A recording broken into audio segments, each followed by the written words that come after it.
அனைவருக்கும் வணக்கம். புத்தாண்டு நட்சத்திர பலன்கள் 2026 வர இருக்கிற இந்த 2026ஆம் வருடம் நம்மளுடைய நட்சத்திரங்களுக்கு எந்த மாதிரியான சிறப்பு பலன்களை தரப்போகுது, அடுத்த 365 நாட்கள் ஒரு வருடம் நம்மளுடைய நட்சத்திரத்துக்கு எந்த மாதிரியான ஒரு வேவ்லென்த்தான பலன்களை கொடுக்க போகுது அப்படிங்கறத அந்த பதிவுல கம்ப்ளீட்டா பார்க்கலாம். மேலும் பதிவுல நான் நிறைய விஷயத்தை கம்ப்ளீட்டா எக்ஸ்பிளைன் பண்ணியிருக்கேன். அது மட்டும் இல்லாம பதிவை நான் வந்து 7 செக்மெண்டா பிரிச்சிருக்கேன். வித் டைம் லைனோட இருக்கு. டிஸ்கிரிப்ஷன்ல டைம் லைன் கொடுத்துருக்கேன். உங்களுக்கு எந்த பகுதியை பார்க்கணுமோ அதை மட்டும் நீங்க பார்த்துக்கலாம். 7 செக்மெண்டா பிரிச்சிருக்கேன்னு சொன்னேன். அது என்னென்ன அப்படின்னு பார்க்கும்போது ஃபர்ஸ்ட் ஃபேமிலி, அடுத்தது உத்தியோகம் தொழில், அடுத்தது பொருளாதாரம் கடன் சார்ந்த விஷயம், அடுத்து காதல் திருமணம் திருமண வாழ்க்கை திருமண முயற்சி இது சார்ந்த விஷயம், அதன் பிறகு குழந்தை பாகியம் பிள்ளைகள் சம்பந்தப்பட்ட விஷயம், அதன் பிறகு மாணவர்கள், அப்புறம் ஆரோக்கியம், இப்படி A to Z எல்லாத்தையும் நான் கவர் பண்ணி எடுத்துட்டு போயிருக்கேன். ஸோ பதிவை முழுமையா பாருங்க. வீடியோட எண்டிங்ல இந்த வருடத்துல நம்ம எந்த தெய்வத்தை வணங்குறது வழிபடுறது சிறப்பு, மேலும் சிம்பிளா நம்ம என்ன பரிகாரம் செய்யலாம், இந்த வருடத்தை செழுமைப்படுத்திக் கொள்றதுக்கு சிம்பிளா நம்ம என்ன பரிகாரம் செய்யலாம் அப்படிங்கறதையும் நான் கம்ப்ளீட்டா கவர் பண்ணியிருக்கேன். ஸோ பதிவை முழுமையா பாருங்க. கண்டிப்பா உங்களுக்கு பயனுள்ள ஒரு பதிவா இருக்கும். மேலும் வீடியோவை ஸ்டார்ட் பண்றதுக்கு முன்னாடி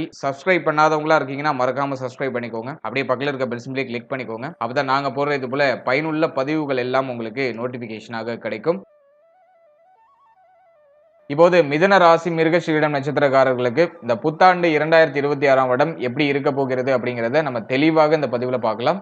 முதலாவது அந்த வருடத்துல பிளானட்டரி பொசிஷன்லாம் எப்படி இருக்கு, கிரகங்கள்லாம் எந்தெந்த இடங்கள்ல டிராவல் பண்ணது நமக்கு சாதகமா இருக்கா அப்படிங்கறத ஃபர்ஸ்ட் நம்ம அனலைஸ் பண்ணலாம். இந்த 2026ஆம் வருடத்தை பொறுத்த வரைக்கும் வருடத்துடைய ஆரம்பத்துல குரு நம்மளுடைய ராசி மற்றும் நம்மளுடைய நட்சத்திரத்திலே டிராவல் பண்ணுவாரு. அதுவும் வக்ரத்துல டிராவல் பண்ணுவாரு. மார்ச் 9 வரைக்கும் குரு பகவான் நம்மளுடைய ராசி மேல வக்ரத்துல டிராவல் பண்ணுவாரு. மார்ச் 9ல வக்ர நிவர்த்தியாகி நேர்கதியில டிராவல் பண்ணுவாரு. இந்த வருடத்துல மிக முக்கியமான ஒரு பயிற்சினா அது குரு பயிற்சி தான். ஏன் அப்படி நான் சொல்றேன்னா, குரு 11 வருடம் கழித்து மீண்டும் இந்த வருடத்துல கடகத்துல வந்து உச்சமாக போறாரு. அது வந்து ஒரு மிகப்பெரிய விசேஷம். அதுவும் நம்மளுடைய ராசி நம்மளுடைய நட்சத்திரத்துக்கு இன்னும் கூடுதல் சிறப்பு. ஏன்னா குரு வந்து 7-10க்கு ஆதிபத்தியம் பெற்ற ஒரு விசேஷமான கிரகம். அவர் இயற்கை சுபர். அது மட்டும் இல்லாம நமக்கு மிக முக்கியமான இடங்களுக்கு அதிபதியாக வந்துருவார். எனவே நம்மளுடைய ராசி நம்மளுடைய நட்சத்திரத்திற்கு குரு 2ஆம் இடத்துல வந்து உச்சமாகிறது ஒரு யோகமான அமைப்பு, ஒரு உன்னதமான வளர்ச்சியை தரக்கூடிய அமைப்பு. அதனால இந்த வருடத்துல ஜூன் 1ஆம் தேதி நிகழ இருக்கிற இந்த குரு பயிற்சி நம்மளுடைய ராசி நம்மளுடைய நட்சத்திரத்திற்கு நிச்சயமாக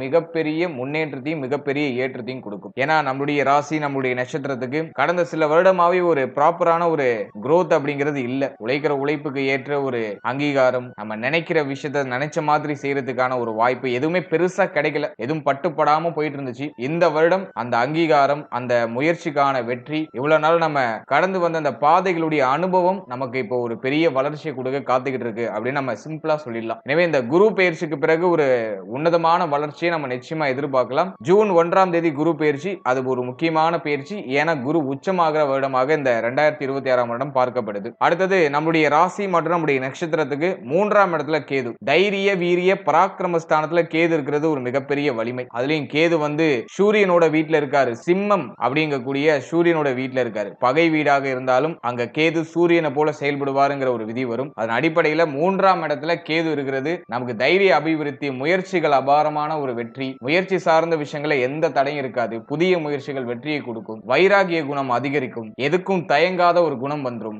தைரியம் அதிகரிக்கும். இதெல்லாம் நம்ம ஒரு பாசிட்டிவா பார்க்கலாம். அடுத்தது 9ஆம் இடத்துல இருக்கக்கூடிய ராகு, பாகிய ஸ்தானத்துல இருக்கக்கூடிய ராகு பெருசா ஃபேவர் இல்ல. ஆனா வந்து இந்த வருடத்துல ஜூன் 1ஆம் தேதி வரைக்கும் ராகுவால பெரிய அளவுல ட்ரபிள் இருக்காது. ஏன்னா குரு பார்வையில அந்த ராகு வந்துருவாரு. குரு சண்டால யோகத்தோட இருக்கக்கூடிய ராகு பெருசா ட்ரபிள கொடுத்துறாது. இருந்தாலும் 9ஆம் ஆதிபத்தியம் சார்ந்த விஷயங்கள்ல சற்று கவனமாக இருக்க வேண்டும். அதாவது தந்தை சம்பந்தப்பட்ட விஷயம், தந்தை வழி உறவுகள் சம்பந்தப்பட்ட விஷயம், தங்க அணிகலன்கள் சம்பந்தப்பட்ட விஷயம், நம்முடைய பெயர் புகழ் பாகியம் இது சம்பந்தப்பட்ட விஷயம், இதுல சற்று கவனம் தேவை அப்படின்னு நம்ம சொல்லிடலாம். எனவே 9ஆம் இடத்துல ராகு இந்த வருடத்துல டிராவல் பண்ண காத்துக்கிட்டு இருக்காரு. அடுத்தது 10ஆம் இடத்துல ஜீவன சனி, ஜீவன ஸ்தானத்துல சனி பகவான் இந்த வருடத்தோட முதல் 6 மாதம் ஜூன் மாசம் வரைக்கும் குரு பார்வை இல்லாம சனி 10ஆம் இடத்துல டிராவல் பண்ணுவார். ஜீவன சனி பெருசா ட்ரபிள் கொடுக்கிறது இல்ல. இருப்பினும் 10ல இருக்கிற சனி சில சுமை அமைப்புகளை தொழில் உத்தியோக ரீதியா கொடுக்கும். ஆனா ஜூன் 1க்கு பிறகு குரு பயிற்சிக்கு பிறகு எல்லாம் கம்ப்ளீட்டா மாறிடும். ஏன்னா குருவோட பார்வையில சனி பகவான் வந்துருவாரு. அது நமக்கு ஒரு உன்னதமான உயர்வையும் உன்னதமான வளர்ச்சியும் தொழில் உத்தியோக ரீதியா கண்டிப்பா கொடுத்துரும். அதை நான் உங்களுக்கு டீடைலா அடுத்து எக்ஸ்பிளைன் பண்றேன். எனவே இந்த வருடத்தை பொறுத்த வரைக்கும் இயர்லி பிளானட் அப்படின்னு சொல்லக்கூடிய குரு மட்டும்தான் மேஜரான சேஞ்சஸ் பண்றாரு. இந்த வருடத்துல செகண்ட் ஹாஃப்ல கரெக்டா ஜூன் 1ஆம் தேதி பயிற்சியாகி உச்சமாகிறாரு. அது நம்முடைய ராசி நம்முடைய நட்சத்திரத்துக்கு 2ஆம் இடத்துல. அது ஒரு தனி சிறப்பு. இந்த வருஷத்தோட கடைசியில பார்த்தோம்னாக்கா ராகு கேது பயிற்சி டிசம்பர் 5ல தேதியில ராகு கேது பயிற்சி இருக்கும். இந்த டிசம்பர் 5ஆம் தேதி கேது பகவான் நம்மளுடைய ராசி மற்றும் நம்முடைய நட்சத்திரத்துக்கு 2ஆம் இடத்துக்கும், ராகு பகவான் நம்முடைய ராசி மற்றும் நம்முடைய நட்சத்திரத்துக்கு 8ஆம் இடத்துக்கு டிரான்சிட் ஆவாங்க. அது வருஷத்தோட கடைசியில இருக்கிறதுனால அதை நம்ம பெருசா எடுத்துக்க வேண்டாம். இந்த வருடம் கிரகங்களுடைய நிலையை பொறுத்த வரைக்கும் வருட கிரகங்கள்லாம் நமக்கு ஆல்மோஸ்ட் ஃபேவரா வருது. நம்ம நினைச்சதை நினைச்ச மாதிரி செஞ்சுக்கிறதுக்கு ஒரு ஏதுவான வருடம், ஒரு ஜாக்பாட் நிறைந்த ஒரு வருடம் அப்படின்னு இந்த வருடத்தை நம்ம எடுத்துக்கலாம். நான் அதை உங்களுக்கு டீடைலா எக்ஸ்பிளைன் பண்றேன். எதுல நமக்கு பாசிட்டிவான ரிசல்ட் அதிகமா இருக்கும், எதுல நம்ம கவனமா இருக்கணும் அப்படிங்கறத நான் செக்மெண்ட் வைஸா கிளியரா எக்ஸ்பிளைன் பண்றேன். இப்போது செக்மெண்ட் வைஸா ஒரு தெளிவான ப்ரெடிக்ஷனை நம்ம பார்க்கலாம்.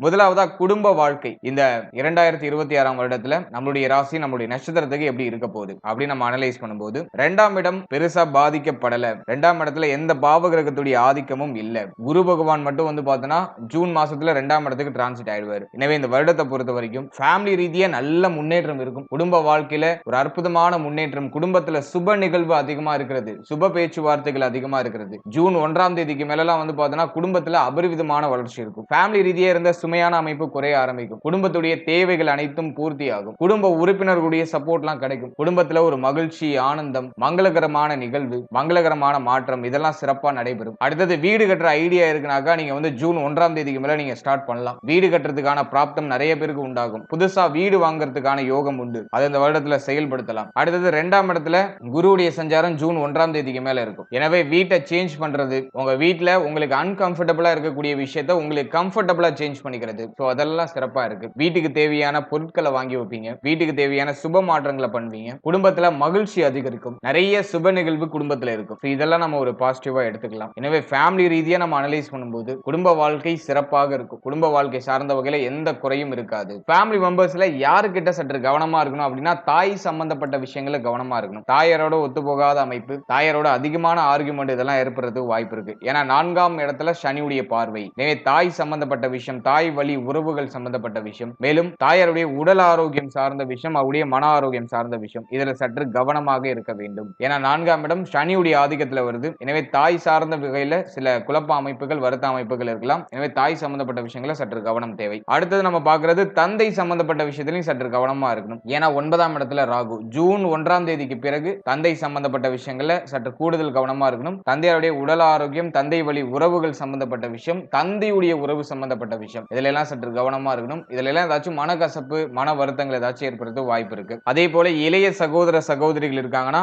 அவர்கள் சம்பந்தப்பட்ட விஷயங்களை சற்று கவனமா இருக்கணும். இளைய சகோதர சகோதரிகளோட ஏதாச்சும் சில முரண்பாடான அமைப்பு, சில வருத்தமான அமைப்பு ஏதாச்சும் ஏற்படுத்த வாய்ப்புகள் உண்டு. இந்த 2026ஆம் வருடத்துல தாய், தந்தை, இளைய சகோதர சகோதரி இவங்க கிட்ட மட்டும் சற்று கவனமா இருக்கிறது சிறப்பு. மற்றபடி இந்த வருடத்துல ஃபேமிலி ரீதியா நல்ல growth இருக்கும். குடும்பத்துல நிறைய நல்ல நிகழ்வு, நல்ல மாற்றங்கள், மன நிறைவை ஏற்படுத்துற மாதிரியான சுப மாற்றங்கள்லாம் நிச்சயமா இருக்கும். அதுல மாற்று கருத்தே இல்லை.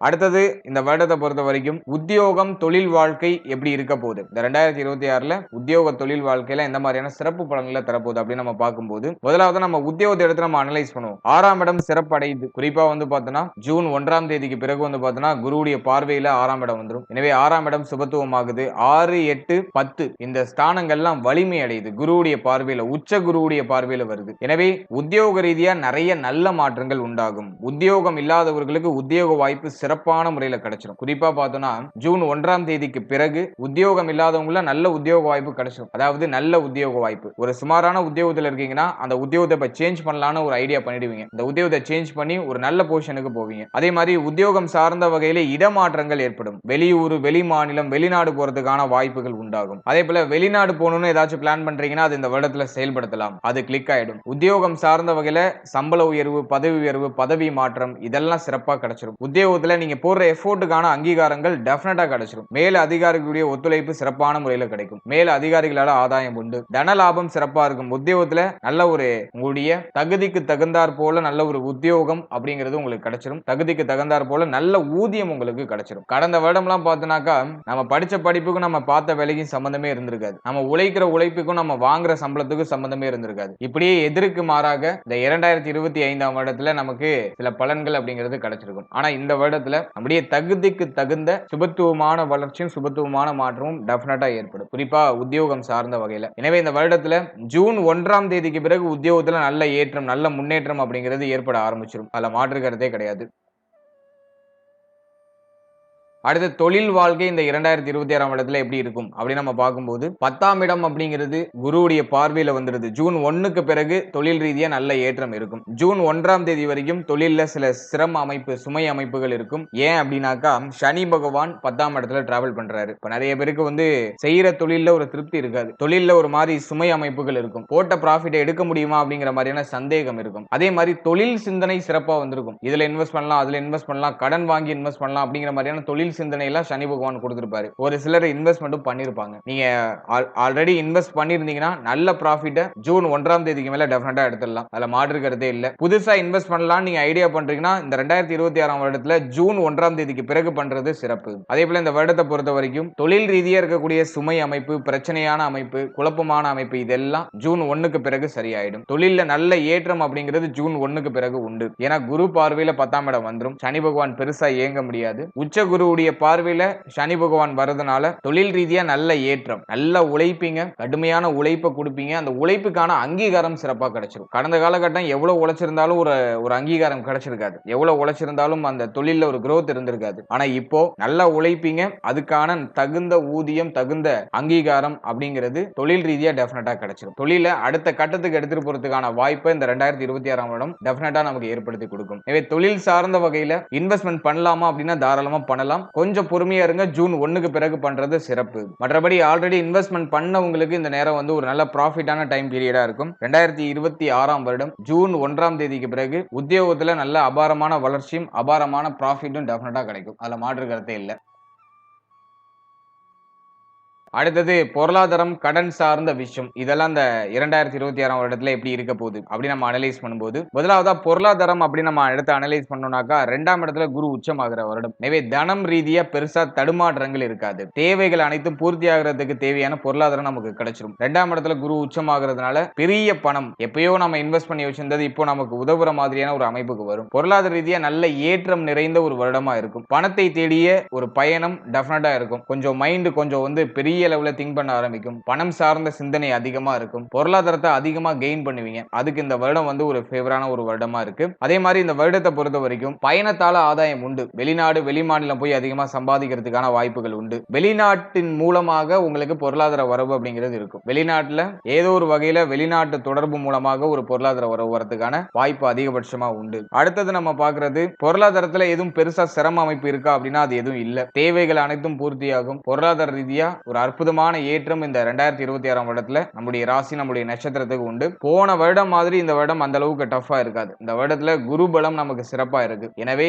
நமக்கு தேவையான நம்முடைய எண்ணங்களை நிறைவேற்றி கொள்றதுக்கு தேவையான பொருளாதாரம் அனைத்தும் சிறப்பான முறையில கிடைச்சிடும். அடுத்து கடன் சார்ந்த விஷயங்களை பொறுத்த வரைக்கும் 6ஆம் இடத்துல குரு பார்வை அப்படிங்கிறது பதியுது. சுபவிரய கடன்கள் அப்படிங்கிறது கடந்த காலகட்டங்களில் ஏற்பட்டிருக்கலாம். இந்த வருடத்துல 2026ஆம் வருடத்துல ஜூன் 1ஆம் தேதிக்கு பிறகு ஏதாச்சும் சுப மாற்றத்துக்காக கடன் வாங்குறதுக்கான வாய்ப்பு வரும். ஒரு சிலர் வந்து வீடு கட்ட ஸ்டார்ட் பண்ணுவாங்க, வீடு வாங்குறதுக்கு பிளான் பண்ணுவாங்க, அல்லது வீட்ல ஏதாச்சும் சுப நிகழ்வு பண்ணுவாங்க. அதுக்கு ஏதாச்சும் சுப விரய கடன் வாங்க வேண்டிய சூழ்நிலை வரலாம். ஆனா அதை திரும்ப கட்டுறதுக்கான வாய்ப்பு சிறப்பான முறையில உண்டு. கடன் வாங்கினாலும் அதை திரும்ப கட்டிடுவீங்க. அதுல எந்த பிரச்சனையும் இல்ல. கடன் உண்டு. பழைய கடன் இருக்குன்னா அந்த கடனை கட்டி முடிச்சு புது கடன் வாங்குவீங்க. ஆனா அது சுப மாற்றத்துக்கான கடனா இருக்கும். எதுவும் தண்ட விரய செலவா போகாது, சுப விரய செலவாக போகும். எனவே கடன் சார்ந்த விஷயங்களை பொறுத்த வரைக்கும் பழைய கடனுக்கு ஃபுல் ஸ்டாப், புது கடன் உருவாகிறதுக்கான வாய்ப்பு உண்டு. அந்த புது கடன் சுப வளர்ச்சிக்கான சுப மாற்றத்துக்கான கடனாக இருக்கும். அடுத்தது காதல், திருமணம், திருமண வாழ்க்கை. இதெல்லாம் நம்ம அனலைஸ் பண்ணும்போது காதல் வாழ்க்கையை பொறுத்த வரைக்கும் பெருசா எதுவும் ட்ரபிளா இல்ல. 5ஆம் இடத்துல குரு பார்வை இருக்கு. முதல் 6 மாதம் வந்து 5ஆம் இடத்துல குரு பார்வை. அதன் பிறகு பார்த்தோம்னா 5ஆம் இடம் பெருசா பாதிக்கப்படல. எனவே காதல் வாழ்க்கையை பொறுத்த வரைக்கும் சுபத்துவமான வளர்ச்சி உண்டு. காதல் வாழ்க்கையில ஒரு நல்ல ஒரு முன்னேற்றம், நல்ல ஒரு ஏற்றம் உண்டு. பார்ட்னருடைய சப்போர்ட் பரிபூர்ணமா கிடைக்கும். காதல் உறவை திருமண உறவா கன்வெர்ட் பண்ணலாமா அப்படின்னா 7ஆம் இடத்துல சனி பார்வை இருக்கு. எனவே காதல் உறவை திருமண உறவா கன்வெர்ட் பண்றதுல சில குழப்ப அமைப்புகள், சில சிக்கலான அமைப்புகள்லாம் இருக்கும். ஆனா அந்த தடைகள் எல்லாம் தாண்டி சில குழப்பத்திற்கு பிறகு சுப செய்தி நிச்சயமா கிடைக்கும். எனவே காதல் வாழ்க்கையை பொறுத்த வரைக்கும் இந்த வருடம் பெருசா பாதிக்கல. காதல் வாழ்க்கை சுபத்துவமா இருக்கு. நிறைய பேருக்கு புதிய காதல் மலர்றதுக்கான வாய்ப்புகள் உண்டு. அல்லது அந்த காதல் உறவை திருமண உறவா கன்வெர்ட் பண்றது கொஞ்சம் போராடக்கூடிய சூழ்நிலை உருவாகும். ஆனா அந்த போராட்டம் வந்து வெற்றி அடையும் அப்படிங்கிறது என்னுடைய கருத்து. அடுத்தது நம்ம பார்க்கிறது திருமணம், திருமண முயற்சி. இதுல நம்ம அனலைஸ் பண்ணி பார்க்கும்போது 7ஆம் இடத்துல குரு பார்வை இருக்கு. முதல் 6 மாதத்துல திருமண முயற்சி பண்ணீங்கன்னா டெஃபினட்டா அது கிளிக் ஆயிடும். திருமண முயற்சியில இருக்கீங்கன்னாக்கா ஜனவரில இருந்து நீங்க நல்லா பிளான் பண்ணுங்க. நீங்க இப்போல இருந்தே ஸ்டார்ட் பண்ணலாம். உங்களுடைய திருமண முயற்சிகள் முதல் 6 மாதம் ஜூன் 1ஆம் தேதிக்குள்ள ஒரு குட் நியூஸ கொண்டு வந்து சேர்க்கும். ஜூன் 1க்கு பிறகு குடும்பத்துல மங்களகரமான விசேஷம் நடக்கும்னு நான் சொல்லியிருந்தேன் ஆரம்பத்திலேயே. எனவே நீங்க இப்போவே ஜனவரிலேயே நீங்க ஸ்டார்ட் பண்ணீங்கன்னா ஜூன் 1க்குள்ள சுப செய்தி கிடைக்கும். ஜூன் 1க்கு பிறகு திருமணம் ஆயிடும். எனவே திருமண முயற்சிகள் வெற்றியை கொடுத்துரும். திருமணம் சார்ந்த வகையில நிறைய பேருக்கு நிச்சயதார்த்தமாகிறது, சுப மாற்றம் ஏற்படுறது, சுப விரைய கடன்கள் உருவாகிறது. ஏதாச்சும் ஒரு மங்களகரமான மாற்றம் உண்டு. அதுல மாற்று கருத்தே கிடையாது. எனவே திருமண முயற்சியில் இருக்கிறவங்களுக்கு நல்ல செய்தி மிக விரைவாக கிடைச்சிரும். அடுத்தது திருமண வாழ்க்கை அப்படின்னு நம்ம அனலைஸ் பண்ணி பார்க்கும்போது சனியுடைய பார்வை 7ஆம் இடத்துல இருக்கு. முதல் 6 மாதம் பெருசா ட்ரபிள் இல்ல. வாழ்க்கை துணை சார்ந்த வகையில பெரிய அளவிலான பிரச்சனையோ குழப்பங்களோ இல்ல. முதல் 6 மாதம் அப்படியே ஸ்மூத்தா நகர்ந்துரும். அதே மாதிரி இந்த நேரத்துல சில ஏக்க அமைப்புகளை அந்த சனி பார்வை கொடுக்கும். ஒரு சிலர் வாழ்க்கை துணை விட்டு பிரிஞ்சிருப்பாங்க. தொழில் ரீதியாக, உத்தியோக ரீதியாக வெளிநாடு வெளிமாநிலம் போயிருப்பாங்க, அல்லது சொந்த உறவு விட்டு வெளியேறி இருப்பாங்க, வாழ்க்கை துணை பிரிஞ்சிருப்பாங்க. சோ இதுல ஒரு சில ஏக்க அமைப்புகளை கொடுக்கும். ஆனால் குருவுடைய பார்வை 7ஆம் இடத்துல இருக்கிறதுனால அது பெருசா பாதிப்பை கொடுக்காது. ஒண்ணு பிரிச்சு வைக்கும், அல்லது ஒன்னாவே இருந்தாலும் சில வாக்குவாதங்களை கொடுத்து அதுவே சரி பண்ணி விட்டுரும். இப்படிதான் நகர்த்திட்டு போகும். ஆனா குரு பெயர்ச்சிக்கு பிறகு வாழ்க்கை துணை சார்ந்த விஷயங்களை கவனமா இருக்கணும். ஜூன் 1ஆம் தேதிக்கு பிறகு வாழ்க்கை துணையுடைய உடல் ஆரோக்கியம், மன ஆரோக்கியம், வாழ்க்கை துணை சம்பந்தப்பட்ட அனைத்து விஷயத்திலும் சற்று கூடுதல் விழிப்புணர்வோட இருக்கணும். ஏன்னா சனி பார்வை அந்த அளவுக்கு சிறப்பு செய்யறது இல்ல. வாழ்க்கை துணையோட சில மிஸ் அண்டர்ஸ்டாண்டிங்கை கிரியேட் பண்ணும். வாழ்க்கை துணை சார்ந்த வகையில சில பிரச்சனையும் குழப்பத்தையும் கொடுக்கும், அல்லது சில வருத்தங்களை கொடுக்கும். குறிப்பா மருத்துவம் சார்ந்த வகையில சில தேவையற்ற விரைய செலவுகளை கொடுத்து வாழ்க்கை துணை சார்ந்த வகையில சில மன வருத்தங்களை கொடுக்கலாம். ஜூன் 1ஆம் தேதிக்கு பிறகு வாழ்க்கை துணை சம்பந்தப்பட்ட விஷயங்களை கவனமா இருக்கணும். ஜூன் 1 வரைக்கும் பார்த்தோன்னா பெருசா ட்ரபிளா இருக்காது. பிரச்சனைகளே இருந்தாலும் அதை சமாளிச்சு நகர்த்திடுவீங்க. திருமண வாழ்க்கையில சற்று கவனம் தேவை. அடுத்தது குழந்தை பாக்கியம், பிள்ளைகள் சம்பந்தப்பட்ட விஷயம். இதெல்லாம் நம்ம அனலைஸ் பண்ணி பார்க்கும்போது முதலாவதா குழந்தை பாக்கியத்தை நம்ம அனலைஸ் பண்ணோம்னாக்கா 5ஆம் பாவகம் சிறப்பா இருக்கு. குழந்தை பாக்கியம் இல்லாதவங்களுக்கு குழந்தை பாக்கியத்துல சுப செய்தி கிடைச்சிரும். இந்த முதல் 6 மாதத்துல நீங்க அந்த சுப செய்தியை எதிர்பார்க்கலாம். 12ஆம் பாவகம் ஆக்டிவ்ல இருக்கிறதுனால ஒரு சிலருக்கு மருத்துவ செலவுகளோட மருத்துவ பரிசோதனைக்கு பிறகு சுப செய்தி கிடைக்கும். எது எப்படியோ இந்த வருடத்துல குழந்தை பாக்கியத்துல நல்ல செய்தி உண்டு. நல்ல குழந்தை பாக்கியத்தை முயற்சி பண்றீங்கன்னா தாராளமா அந்த முயற்சிகளை நீங்க நம்பிக்கையோட செய்யலாம். சுப செய்தி கண்டிப்பா கிடைச்சிரும். முதல் குழந்தைக்கு ட்ரை பண்றீங்க, அதுல சுப செய்தி மிக விரைவா கிடைக்கும். நீங்க செகண்ட் பேபிக்கு ஏதாச்சும் நீங்க பிளான் பண்றீங்க, இரண்டாவது குழந்தைக்கு முயற்சி பண்ணிட்டு இருக்கீங்க அப்படின்னாக்கா அதுல சில தடை அமைப்புகள் இருக்கும். ஏன்னா ராகு 9ல அமர்ந்திருக்காரு. அதே மாதிரி சனி பகவானுடைய பார்வை அப்படிங்கிறது நம்மளுடைய ராசி, நம்மளுடைய நட்சத்திரத்துக்கு 7ஆம் இடத்துல இருக்கு. எனவே செகண்ட் பேபிக்கு நீங்க ட்ரை பண்றீங்கன்னா அதுல சில தடை அமைப்பு, தாமத அமைப்பு இருக்கும். ஆனா சுப செய்தி கிடைக்கும். சில குழப்பங்களுக்கு பிறகு, சில தடைகளுக்கு பிறகு சுப செய்தி கிடைச்சிடும். எனவே குழந்தை பாக்கியம் சுபத்துவமா இருக்கு. குழந்தை பாக்கியத்தை முயற்சி பண்ணலாம். நல்ல செய்தி மிக விரைவாகவே கிடைக்கும்.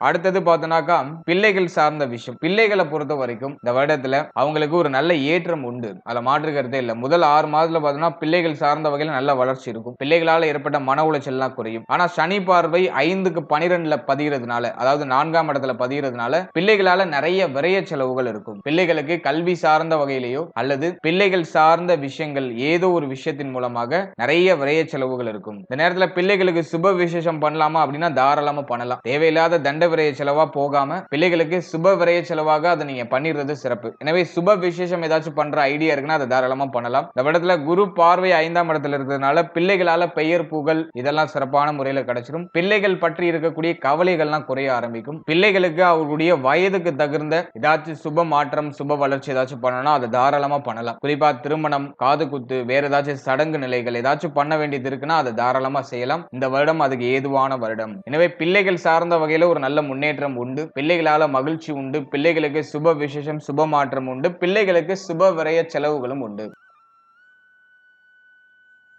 அடுத்தது மாணவ மாணவிகளுக்கு இந்த 2026ஆம் வருடம் எப்படி இருக்க போகுது அப்படின்னு நம்ம பார்க்கும்போது 4ஆம் இடம் சனியுடைய ஆதிக்கத்துல வந்துருது. மோஸ்ட்லி நிறைய பேருக்கு பார்த்தோம்னா படிப்பு மேல இன்ட்ரெஸ்டே இருக்காது. மாணவ மாணவிகளுக்கு கல்வி சார்ந்த வகையில சில பிரஷரான அமைப்பு இருக்கும், சில குழப்ப அமைப்புகள் இருக்கும். படித்து முடிக்கக்கூடிய மாணவ மாணவிகளுக்கு சில குழப்ப நிலைகள் இருக்கும். அடுத்தது நம்ம என்ன படிக்கலாம், அடுத்து நம்ம கெரியர் எதை நோக்கி நம்ம பயணிக்க போறோம், அடுத்து நம்ம என்ன மூவ்மெண்ட் பண்ணலாம் அப்படிங்கிற மாதிரியான குழப்ப அமைப்புகள் இருக்கும். ஆனால் ஜூன் 1ஆம் தேதிக்கு பிறகு அந்த குழப்பத்துக்கு ஒரு தெளிவு கிடைக்கும். ஏன்னா குரு ஜென்ம குருவா இருந்து அப்படியே நகர்ந்துருவாரு. ஜூன் 1ஆம் தேதி பயிற்சியாகி உச்சமாயிடுவாரு. ஜூன் 1ஆம் தேதிக்கு பிறகு சிறந்த வழிகாட்டுதல் ஸ்டூடெண்ட்ஸுக்கு கிடைச்சிரும். எனவே அது வரைக்கும் ஓவரா குழப்பிக்க வேண்டாம். கல்வி சார்ந்த விஷயங்களை பொறுத்த வரைக்கும் எதையும் தள்ளி போடாம, அலட்சியம் காட்டாம, சற்று கூடுதல் விழிப்புணர்வோடு இருந்து படிக்கும்போது சுப வளர்ச்சியும் சுப மாற்றமும் நிச்சயமா உண்டு. ஏன்னா அந்த நேரத்துல நிறைய பேருக்கு வந்து கவனச்சிதறல் அதிகமா இருக்கும். ஏன்னா 4ஆம் இடத்துல சனி பார்வை. எனவே கவனச்சிதறல் அதிகமா இருக்கும். தேவையில்லாத விஷயங்களை அதிகமா மனசுல போட்டு குழப்பிக்கிறது, நிறைய டிஸ்ட்ராக்ஷன்ஸ்க்கு ஆளாகிறது, இதெல்லாம் வந்து இந்த நேரத்துல கொஞ்சம் அதிகமா இருக்கும். அதெல்லாம் சற்று நம்ம சரிப்படுத்திக்கிறது ரொம்ப நல்லது. படிப்புல கொஞ்சம் இன்ட்ரெஸ்ட் குறையும், ஆர்வம் குறையும். எனவே படிப்புல உங்களுடைய ஆர்வத்தை இன்னும் நல்லா மிருகேத்திக்கிறது நல்லது. சனி பார்வை நாள்ல இருக்கும்போது கல்வி சார்ந்த வகையில சில சுமை அமைப்புகளை காமிக்கும். நிறைய இருக்கு படிக்கிறதுக்கு, அப்படியே யோசிச்சாலே அப்படியே மலைச்சு போற மாதிரி இருக்கும். நல்ல ஸ்டூடெண்ட்ஸ் வந்து இந்த நேரத்துல எதையும் நினைச்சு பெருசா கவலைப்படாம, ரொம்ப ஓவரா திங்க் பண்ணாம, கல்வி சார்ந்த விஷயங்கள்ல சற்று கவனம் செலுத்தினாலே உங்களுக்கு ஒரு நல்ல வெற்றி, நீங்க உழைக்கிற உழைப்புக்கான உங்களுடைய முயற்சிக்கான ஒரு அங்கீகாரம் டெஃபினட்டா கிடைச்சிரும். ஏன்னா முயற்சி ஸ்தானத்துல கேது இருக்காரு. முயற்சி சிறப்பா இருக்கும், நீங்க எடுக்கிற முயற்சி வெற்றி அடையும். ஆனா அலட்சியம் இல்லாம இருக்கணும். சனி பார்வை மட்டும் என்ன பண்ணுனா எல்லாத்துலயும் அலட்சியத்தை காமிக்கும். பாத்துக்கலாம், இது அப்புறம் பாத்துக்கலாம் அப்படிங்கிற மாதிரியான சோம்பேறித்தனத்தை கொடுக்கும். அந்த அலட்சியத்தை மட்டும் குறைச்சிட்டு சற்று கூடுதல் விழிப்புணர்வோடு இருந்து செயல்படும் போது கல்வி சார்ந்த வகையில நல்ல முன்னேற்றம் அப்படிங்கிறது டெஃபினட்டா ஏற்படும். எனவே கல்வியை பொறுத்த வரைக்கும் இந்த நேரத்துல நிறைய செலவு இருக்கும். படிப்புக்காக நிறைய செலவு செய்ய வேண்டிய சூழ்நிலைகள் உண்டாகும். நிறைய பேர் வந்து சொந்த ஊர்ல இருக்க முடியாது, சொந்த ஊரை விட்டு வெளியூருக்கு போவாங்க. படிப்புக்காக வெளியூர், வெளி மாநிலம், வெளிநாடு போறதுக்கான வாய்ப்புகள் உண்டாகும். ஃபேமிலியை விட்டு பிரிஞ்சு போவாங்க. 4க்கு 12ல கேது பகவான் இருக்கிறதுனால கல்வி சார்ந்த வகையில நிறைய விரைய செலவுகள் உண்டாகும். ஆனா அது எதுவும் பெருசா மைனஸ் ஆகாது. எதை நினைச்சு பெருசா கவலைப்பட வேண்டாம். இந்த நேரம் வந்து படிப்புல கொஞ்சம் விழிப்புணர்வை அதிகப்படுத்திக்கணும், கவனத்தை அதிகப்படுத்திக்கணும். அதை மட்டும் நம்ம ஃபோக்கஸ் பண்ணிட்டோம்னாக்கா நமக்கு இந்த வருடம் வந்து கல்வி சார்ந்த வகையில நல்ல ஏற்றத்தை கொடுத்துரும். அதே மாதிரி ஸ்டூடெண்ட்ஸ் வந்து தன்னுடைய நண்பர்கள் வகையில கொஞ்சம் கவனமா இருக்கணும். நட்பு வட்டாரத்தோட சற்று கூடுதல் விழிப்புணர்வோட இருக்கணும். ஏன்னா 7ஆம் இடத்துல சனி பார்வை இருக்கிறதுனால நண்பர்களோட நிறைய மிஸ் அண்டர்ஸ்டாண்டிங் ஏற்படும். நண்பர்கள் சார்ந்த வகையில சில மன வருத்தங்கள் ஏற்படலாம். எனவே நட்பு வட்டாரம், கல்வி சம்பந்தப்பட்ட விஷயம், இதுல எல்லாம் சற்று கவனமா இருக்கணும். உயர்கல்வி படிக்கிற மாணவ மாணவிகளுக்கு முதல் 6 மாதம் பெருசா ட்ரபிளா இருக்காது. குரு பார்வையில ராகு இருப்பாரு. அதனால முதல் 6 மாதம் பெருசா ட்ரபிளா இருக்காரு. 6ஆம் மாதத்துக்கு பிறகு ஜூன் 1ஆம் தேதிக்கு பிறகு கொஞ்சம் சிரம அமைப்புகள் வெளிப்படுற மாதிரி ஃபீல் ஆகும். ஆனா அது பெருசா உங்களை பாதிக்காது. எனவே கல்வி சார்ந்த வகையில ஏற்றம் உண்டு. ஆனா கவனம் அதிகமா தேவை. அடுத்ததாக இந்த உடல் ஆரோக்கியம் இந்த 2026ஆம் வருடத்துல எப்படி இருக்க போகுது அப்படி நம்ம அனலைஸ் பண்ணும்போது ஹெல்த் ரீதியா பெருசா எதுவும் ட்ரபிளா இல்ல. சனி 10ல இருக்கிறதுனால நிறைய சுமை அமைப்புகள் தொழில் உத்தியோகத்துல இருக்கும். அது மட்டும் கொஞ்சம் ஹெல்த்தை கொஞ்சம் அலட்டுற மாதிரி இருக்கும். நேரத்துக்கு சாப்பிட முடியாத சூழ்நிலை, நேரத்துக்கு தூங்க முடியாத சூழ்நிலைகள்லாம் இருக்கலாம். ஆனா இதெல்லாம் பார்த்தோம்னாக்கா ஜூன் 1க்கு பிறகு சரியாயிடும். ஏன்னா சனியுடைய பார்வை 12ஆம் இடத்துல இருக்கு, 7ஆம் இடத்துல இருக்கு, அதே மாதிரி 4ஆம் இடத்துல இருக்கு. ஹெல்த் கொஞ்சம் அலட்டுற மாதிரியான ஒரு டைம் பீரியட் தான். டயத்துக்கு தூங்க முடியாது, டயத்துக்கு சாப்பிட முடியாது, ஒரு கம்ஃபர்டான ஒரு இடத்துல உங்களால இருக்க முடியாது. நீங்க இப்ப இருக்கிற இடம் உங்களுக்கு கம்ஃபர்டபுளா இருக்காது. அது ஏதாச்சும் ஒரு குறை இருக்கும், ஏதாச்சும் ஒரு மன வருத்தம் இருக்கும். மைண்ட் வந்து இப்போ ஃப்ரீயா இருக்காது, அதிகமா யோசிக்கும், அதிகமா கோபத்தை ப்ரொடியூஸ் பண்ணும். ஏன்னா 4ஆம் இடம் கெட்டு போயிருக்கு. அல்ல மனசு வந்து இப்போ வந்து ஒரு ஃப்ரீயா இருக்காது. மனசுல நிறைய ஏக்கம் இருக்கும், கவலை இருக்கும், அடுத்து என்ன அப்படிங்கிற கேள்வி இருக்கும். அதே மாதிரி சனியுடைய பார்வை 4ல இருக்கிறதுனால அதிகமான கோப உணர்வு வரும். இதெல்லாம் நம்ம வந்து இந்த நேரத்துல கொஞ்சம் குறைச்சிக்கிறது நல்லது. முக்கியமா இந்த வருடத்தை பொறுத்த வரைக்கும் டயத்துக்கு சாப்பிடுங்க, டயத்துக்கு தூங்குங்க.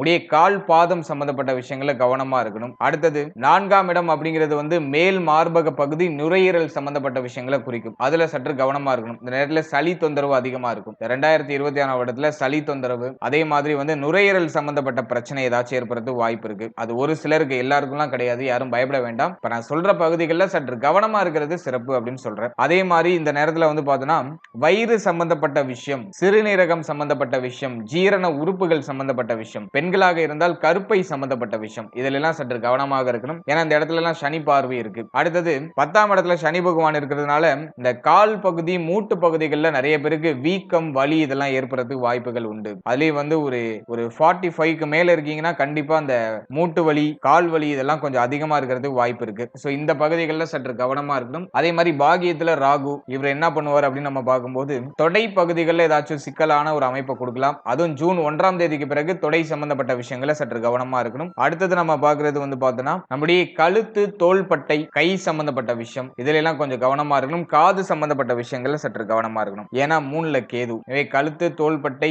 முதுகு வலி இதெல்லாம் வந்து ஒரு சிலருக்கு எட்டி பார்க்க வாய்ப்புகள் உண்டு. இதுல மட்டும் நம்ம வந்து இந்த வருடத்துல கொஞ்சம் கவனமா இருக்கணும். யாரும் பயப்பட வேண்டாம். சற்று இதுல கவனம் செலுத்திக்கிறது சிறப்புன்னு சொல்றேன். அதே மாதிரி ஹெல்த்தியான ஃபுட் சாப்பிடுங்க, டயத்துக்கு சாப்பிடுங்க, டயத்துக்கு தூங்குங்க. ஓவரா திங்க் பண்ணாங்க மைண்ட் கொஞ்சம் ரிலாக்ஸா வச்சுக்கோங்க. ஜென்ம குரு நடந்துக்கிறதுனால ஓவரா திங்க் பண்றது, அதிகமான கோபம் வருது, எதையும் கண்ட்ரோல் பண்ண முடியாத சிச்சுவேஷன்லாம் இருக்கும். அதெல்லாம் நம்ம கொஞ்சம் மெயின்டைன் பண்ணிக்கிறது நல்லது. இந்த வருடத்துல நல்ல மெடிடேஷன் பண்ணணும். உடல் ஆரோக்கியம் பாதிக்கப்பட்டிருக்குங்கிறத விட மன ஆரோக்கியம் வெகுவா பாதிக்கப்பட வாய்ப்புகள் உண்டு. எனவே இந்த 2026ஆம் வருடத்துல நல்லா மெடிடேஷன் பண்ணிக்கணும். இஷ்ட தெய்வ வழிபாடு அதிகமா இருக்கணும். இதெல்லாம் நம்ம வந்து கொஞ்சம் ப்ராப்பரா மெயின்டைன் பண்ணாலே இந்த வருடம் வந்து நமக்கு ஒரு சிறப்பான முன்னேற்றத்தை கொடுத்துரும். ஃபைனலா பரிகாரம் ஏதாச்சும் செஞ்சா சிறப்பா இருக்குமா அப்படின்னு நம்ம பார்க்கும்போது, பரிகாரம் அப்படின்னு நம்ம எடுத்துட்டோம்னாக்கா இந்த வருடத்துல தெய்வ வழிபாடு அப்படின்னு நம்ம பார்க்கும்போது குரு பெயர்ச்சியின் போது ஆலங்குடி குருஸ்தலம் போயிட்டு வர்றது சிறப்பு. அதே மாதிரி திருச்செந்தூர் போயிட்டு வரதுக்கு வாய்ப்பு இருந்தா அது ஒரு வாட்டி போயிட்டு வந்துருங்க. திருச்செந்தூர் முருகன் ஸ்தலத்தை போயிட்டு ஒரு வாட்டி விசிட் பண்ணிட்டு வர்றது நல்லது. இந்த வருஷ பிறப்பின் போது வந்து பார்த்தோன்னா உங்களுடைய குலதெய்வத்தை நீங்க நல்லா மனதார பிரார்த்தனை பண்ணி இந்த வருடத்தை ஸ்டார்ட் பண்ணுங்க. 5ஆம் இடம் வலிமை அடையுது. குலதெய்வத்தோட அருள் கிடைக்கும். குலதெய்வ வழிபாட மேற்கொள்ளுங்க. குலதெய்வத்தை போயிட்டு இந்த வருடத்துல ஜனவரியில போயிட்டு ஒரு வாட்டி பார்த்துட்டு வந்துருங்க. முடிய குலதெய்வம் அப்புறம் திருச்செந்தூர் போயிட்டு வருது சிறப்பு. முருக வழிபாடு இந்த வருடத்துல உங்களுக்கு கூடுதல் வலிமையை கொடுக்கும். அதே போல இந்த வருடத்துல கும்பகோணம் அருகில் இருக்கக்கூடிய சூரியனார் கோவிலுக்கு போயிட்டு வர முடிஞ்சா ஒரு வாட்டி போயிட்டு வாங்க. ஏன்னா கேது 3ல இருக்காரு, சிம்ம வீட்டுல இருக்காரு. எனவே சூரிய வழிபாடும் இந்த வருடத்துல உங்களுக்கு ஒரு நல்ல ஏற்றத்தை கொடுக்கும். எனவே சூரியனுடைய ஸ்தலமான கும்பகோணம் அருகில் இருக்கக்கூடிய சூரியனார் கோவிலுக்கு போயிட்டு வரலாம். எனவே தெய்வ வழிபாடுன்னு எடுத்துக்கும் போது நான் ஒரு 3-4 தெய்வங்களை நான் ரெஃபர் பண்ணியிருக்கேன். ஒன்னு உங்களுடைய குலதெய்வம், ரெண்டாவது திருச்செந்தூர் முருகன் அல்லது உங்க வீட்டுக்கு பக்கத்துல இருக்கக்கூடிய முருகனுடைய ஸ்தலங்கள், அது உங்களுக்கு வலிமையை கொடுக்கும். மூணாவது சூரியனார் கோவில், கும்பகோணம் அருகில் இருக்கக்கூடிய சூரியனார் கோவில். நாலாவது குரு பெயர்ச்சி, ஜூன் 1ஆம் தேதி குரு பெயர்ச்சி இருக்கும். அந்த குரு பெயர்ச்சியின் போது குருஸ்தலம் ஆலங்குடியில் இருக்கக்கூடிய குருஸ்தலம் அங்க போயிட்டு வருது சிறப்பு. இது வந்து தெய்வ வழிபாடு. தெய்வ வழிபாடு இல்லாம பிராக்டிகலா வேற ஏதாச்சும் பண்ணலாமா அப்படின்னு நம்ம பார்க்கும்போது இந்த வருடத்துல உணவு தானம் நிறைய பண்ணுங்க. நான் எல்லா ராசிக்கும் ரெஃபர் பண்றதுதான், எல்லா நட்சத்திரத்துக்கும் ரெஃபர் பண்றதுதான், உங்களுக்கு ரெஃபர் பண்ற உணவு தானம் அதிகமா பண்ணுங்க. ஏன்னா சனி கர்மஸ்தானத்துல இருக்காரு. எனவே இந்த நேரத்துல நிறைய உணவு தானம் பண்றது நல்லது. அதே போல செயல்பட இயலாதவர்கள், அதாவது மாற்றுத்திறனாளிகளுக்கு உங்களால முடிஞ்ச உதவிகளை பண்ணலாம். அதே போல கோவில்ல வந்து அன்னதானம் போடுறது, அன்னதானம் போடுற அளவுக்கு உங்களால முடியும்னா ஒரு முறை அன்னதானம் போடுறது சிறப்பு. எனவே இந்த 2026ஆம் வருடத்துல உணவு தானம் அதிகமா பண்ணுங்க. குரு வந்து சந்திரனோட வீட்டுல உச்சமாகிற ஒரு வருடம் அப்படிங்கிறதுனால நல்ல அந்த வெரைட்டி ரைஸ் அப்படின்னு சொல்லக்கூடிய புளி சாதம், தயிர் சாதம், சக்கரை பொங்கல், இந்த உணவுகளை அதிகமா தானம் செய்யறது சிறப்பு. கர்ம சனி நடக்கிறதுனால ஏழை எளியோர்களுக்கு, மாற்றுத்திறனாளிகளுக்கு, துப்புரவு பணியாளர்களுக்கு உங்களால முடிஞ்ச சின்ன உதவி, உங்களால எந்த அளவுக்கு முடியுமோ அந்த ஒரு சின்ன உதவியை நீங்க செய்யும் போது ஒரு மிராக்கிளான ஒரு நல்ல மாற்றம் அப்படிங்கிறது நிகழ ஆரம்பிக்கும். ஓவரால் அந்த 2026ஆம் வருடம் நம்மளுடைய ராசி, நம்முடைய நட்சத்திரத்துக்கு எல்லா வகையிலும் சிறப்பா தான் இருக்கு. பெருசா எதுவும் நெகட்டிவா இல்ல. நிறைய நல்ல மாற்றங்கள், சுப மாற்றங்கள் இதெல்லாம் சிறப்பான முறையில உண்டு. குரு உச்சமாகிற வருடம் அப்படிங்கிறதுனால எதுலயும் வீழ்ச்சிகள் இருக்காது. நிறைய ஏற்றத்தை இந்த வருடம் நம்முடைய ராசி, நம்முடைய நட்சத்திரத்துக்கு நிச்சயமாக கொடுக்கும். நம்பிக்கையோடு செயல்படுங்க. எல்லாமே நமக்கு நல்லபடியாக நல்ல மாற்றமாக.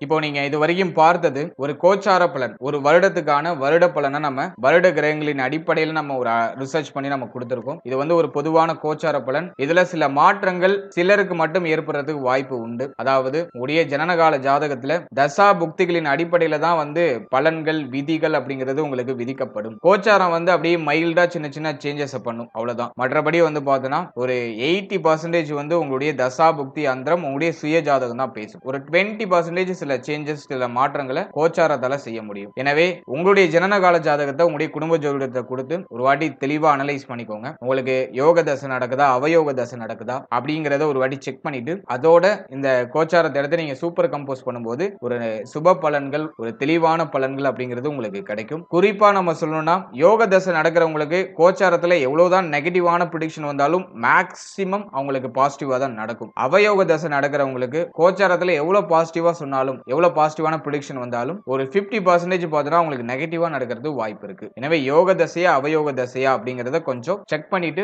அதன் பிறகு இந்த கோச்சாரத்தை நீங்க எடுத்து சூப்பர் கம்போஸ் பண்ணும்போது உங்களுக்கு தெளிவான ஒரு பலன், ஒரு தெளிவான ஒரு ஐடியா உங்களுக்கு கிடைச்சிடும். மேலும் நம்மளுடைய சேனல்ல இதுக்கு முன்னாடி சூரியன், சந்திரன், செவ்வாய், புதன், குரு, சுக்கிரன், சனி, ராகு, கேது இந்த கிரகங்கள் எல்லாம் 12 பாவத்துல எங்க இருந்தா யோகம், எங்க இருந்தா அவயோகம் அப்படிங்கிற ஒரு பேசிக்கான ஒரு ஜெனரல் அவேர்னஸ் ஒரு வீடியோ ஆல்ரெடி ரிலீஸ் பண்ணிருக்கோம். அது ஆல்ரெடி நல்ல சக்சஸ்ஃபுல்லா ரன் ஆயிட்டு இருக்கு. சோ அந்த பதிவை நீங்க பார்க்கலைன்னா டிஸ்கிரிப்ஷன்ல லிங்க் நான் கொடுத்திருக்கேன். சோ அதை நீங்க வந்து ஒரு வாட்டி செக் பண்ணி பாருங்க. உங்க ஜாதகத்துல இந்த நவகிரகங்கள் எங்க அமர்ந்திருக்கு அப்படிங்கறத ஒரு வாட்டி பார்த்துட்டு அந்த அமர்ந்த வீட்டுக்கு என்ன பலனை இந்த கிரகங்கள் செய்யும் அப்படிங்கறத நான் அந்த பதிவுல சொல்லியிருப்பேன். சோ டைம் இருக்கும்போது அந்த பதிவும் ஒரு வாட்டி செக் பண்ணி பார்த்துட்டு உங்களோட ஃபீட்பேக்கை கமெண்ட் செக்ஷன்ல சொல்லுங்க. மேலும் நம்மளுடைய சேனல்ல இதுக்கு முன்னாடி 12 ராசி 12 லக்னம் 27 நட்சத்திரம் இதுக்கான ஒரு பொது பலன் வாழ்க்கை பலன் அப்படிங்கிற ஒரு செக்மெண்ட்ல நம்ம கிளியரா 12 ராசி 12 லக்னம் 27 நட்சத்திரத்துக்கான பொது பலனை நம்ம கிளியரா ரிலீஸ் பண்ணிருக்கோம். அந்த பதிவுகளை நீங்க இன்னும் பார்க்கலைன்னா அந்த பதிவுகளையும் ஒரு வாட்டி செக் பண்ணி பாருங்க. அந்த பதிவை பார்க்கும்போது உங்களை பற்றிய உங்களுடைய வாழ்க்கை பற்றிய ஒரு தெளிவு ஒரு புரிதல் உங்களுக்கு கம்ப்ளீட்டா கிடைக்கும். சோ அதுவும் உங்களுக்கு கண்டிப்பா யூஸ்ஃபுல்லா இருக்கும். அதுக்கான லிங்கும் டிஸ்கிரிப்ஷன்ல இருக்கு. டைம் இருக்கும்போது அதையும் செக் பண்ணி பார்த்துட்டு உங்களுடைய ஃபீட்பேக்கை சொல்லுங்க. மேலும் இந்த பதிவு பற்றிய உங்களுடைய கருத்து என்ன அப்படிங்கறத மறக்காம கமெண்ட் செக்ஷன்ல உங்களுடைய ஃபீட்பேக்கை கொடுத்துட்டு போங்க. மேலும் இந்த 2026ஆம் வருடம் அனைவருக்கும் மிக சிறப்பாக மகிழ்ச்சியாக நல்ல முன்னேற்றம் நிறைந்த ஒரு வருடமாக இருக்க இறைவனை பிரார்த்தனை செய்து இந்த பதிவை நான் நிறைவு செய்றேன். மேலும் இது போல இன்னொரு இன்ஃபர்மேட்டிவான பதிவுல உங்களை சந்திக்கிறேன். அது வரைக்கும் மிக்க நன்றி. And finally very limited time. So be cool, stay happy, stay healthy and enjoy. வாழ்த்துக்கள். நன்றி.